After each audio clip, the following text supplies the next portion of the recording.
septembre, nous commençons une campagne en RDC pour la malnutrition. Cette campagne, on a pris des experts sur le pays parce qu'en fait, les Amis de l'Afrique centrale, ce que nous faisons, nous voulons travailler plus avec les gens qui sont sur le terrain. C'est-à-dire en RDC, on a des enfants orphelins de guerre, on a des jeunes filles mères et tout ça. Et qu'est-ce qu'on fait? Nous avons demandé à des experts qui sont là-bas de montrer aux gens au Kivu, avec ceux qu'ils ont déjà sur place, comment faire de ceux qu'ils ont une nutrition de qualité. C'est pas que on ne va pas aller chercher quelque chose qui vient de l'extérieur, c'est avec ce qu'ils ont, on va essayer de leur montrer comment, avec par exemple le tapioca ou ceux qui mangent le plus, les haricots, comment cuisiner ça pour rendre ça beaucoup plus nutritif. C'est dans ce sens-là.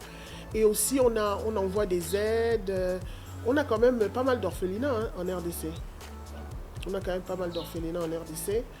Et on fait des séminaires, on cherche des fonds pour eux. On a vraiment des experts pour leur apprendre. Nous ne voulons pas rentrer dans le cadre politique. Ce que nous essayons de faire, c'est-à-dire qu'un jeune Kivusien ou un jeune Gomassin, comme on les appelle, ne peut pas avoir peur d'un jeune du Burundi, du Rwanda. C'est pour ça que nous appelons à la cohésion. Parce que par rapport aux enfants, il y a des choses qui se passent qui sont hors nous de notre portée. Mais ce que nous voulons, c'est que les gens, malgré les incompréhensions, il y a plus de choses qui nous rapprochent que qui nous séparent. Mais ces choses-là, parce que ce n'est pas enseigné aux enfants. Nous, on ne veut pas enseigner aux enfants la haine de l'autre et tout ça. À Goma, on avait envoyé des conteneurs d'habits là-bas. Dans le Kivu aussi, il y a des jeunes qui sont sur place et qui sont en train de travailler pour cette cohésion sociale-là. Donc, la politique, c'est une chose. Mais nous, ce que nous voulons, c'est créer une fraternité entre les enfants. Et c'est par cette fraternité-là que nous pourrons peut-être toucher les cœurs des politiciens. Que si quelqu'un ne s'aime pas, il ne pourra pas aimer l'autre. Donc voilà, nous leur enseignons déjà à se regarder dans un miroir, à se comprendre, à s'aimer. Et ensuite, il pourra aussi comprendre la douleur de l'autre. Donc, pour les orphelinats sont gérés par des sœurs. Nous avons même eu, il y a 3 ou 4 mois, un de nos orphelinats qui avait été attaqué par des groupes armés. Mais Dieu merci, on a répondu très très vite parce qu'on a, dans l'AAC, on a une cellule de crise. Dans cas de problème, on est toujours là pour essayer de diligenter, répondre aux besoins des gens.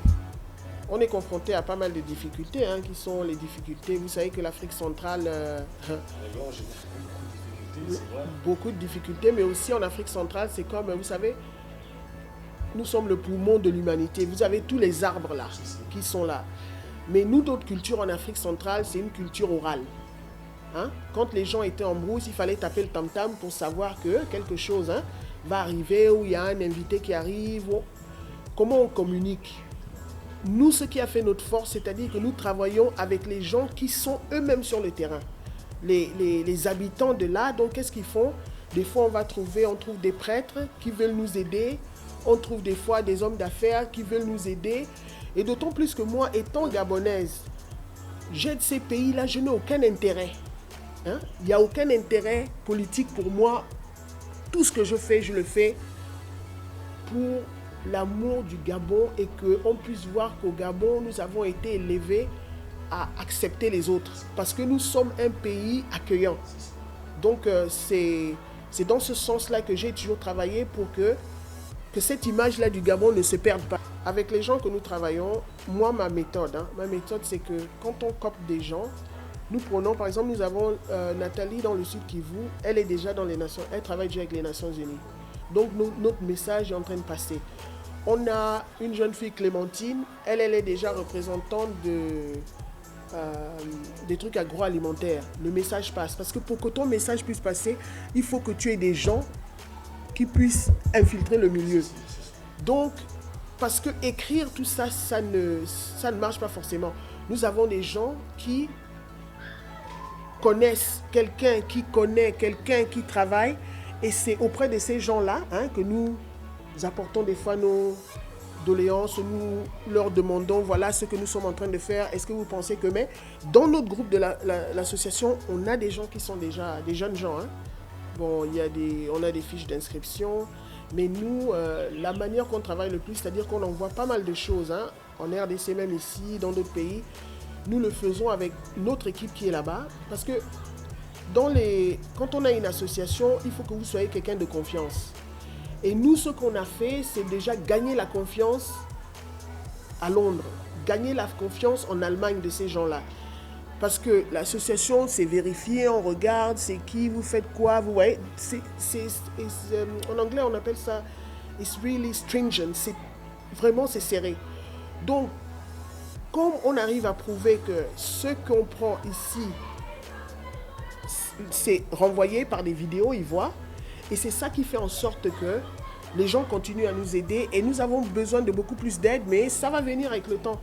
Les choses, c'est bien que les choses se fassent organiquement. C'est pas... Parce qu'il y a beaucoup d'organisations où on donne de l'argent, mais l'argent n'arrive pas vraiment à bon port. Mais les choses sont en train de changer. Nous, ce que nous désirons, c'est qu'il y ait la paix en Afrique centrale. Ce que moi je désire voir, depuis que je suis né, nous voulons que l'être humain soit mis au centre du développement. Parce que si l'être humain est mis au centre du développement, nous n'aurons pas besoin de propagande, nous n'aurons pas besoin de chercher des soutiens, puisque ces gens-là, naturellement, vont le faire. Quelqu'un qui a faim, ventre affamé n'a point d'oreille. Vous voyez ? Quelqu'un qui est malade n'est pas rentable. Je ne vais pas dire, mais quelqu'un qui est malade ne pourra pas travailler efficacement pour son pays. Quelqu'un qui est veuve et qui pleure n'aura pas le temps de penser à d'autres personnes, puisque ces gens-là ne pensent d'abord qu'à eux-mêmes. Ça, c'est quand on n'a pas. Les gens sont dans le besoin. Voilà pourquoi, en Afrique centrale, si on met l'homme au centre du développement, comme déjà les Anglais, ils ont fait, parce qu'en Angleterre, ils ont même fait une politique qui est que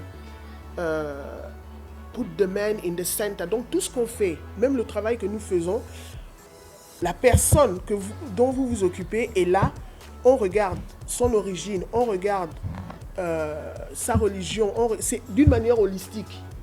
Et c'est de cette même façon qu'ici, en Afrique, on ne peut pas traiter tout le monde de la même manière. Nous avons différentes langues, nous avons différentes ethnies, nous avons différentes manières de faire les choses. Mais si on respecte et qu'on met l'être au centre, je vous assure qu'en Afrique centrale, on va s'en sortir. L'Afrique centrale est déjà l'Eldorado du monde, mais le seul problème que nous rencontrons, c'est parce que on veut que l'Afrique centrale marche avec des méthodes qui ne sont pas les siennes. D'où les difficultés en fait. Donc ça n'a rien à voir avec les gouvernements, tout ça. Et même là, à Makoko, juste une parenthèse, j'ai rencontré des jeunes gens qui étaient le président du provincial, comment vous appelez ça encore, des personnes vivant avec handicap. Mais il fait un travail énorme. Et là maintenant, avec l'AAC, quand moi je rentre, on va essayer de voir comment donner du boulot à ces personnes qui vivent avec handicap, parce que la dignité humaine est très importante. On a des gens qui vivent avec handicap, mais qui sont des diplômés. Est-ce que parce que ton corps ne fonctionne pas, que ça veut dire que ta tête ne fonctionne pas?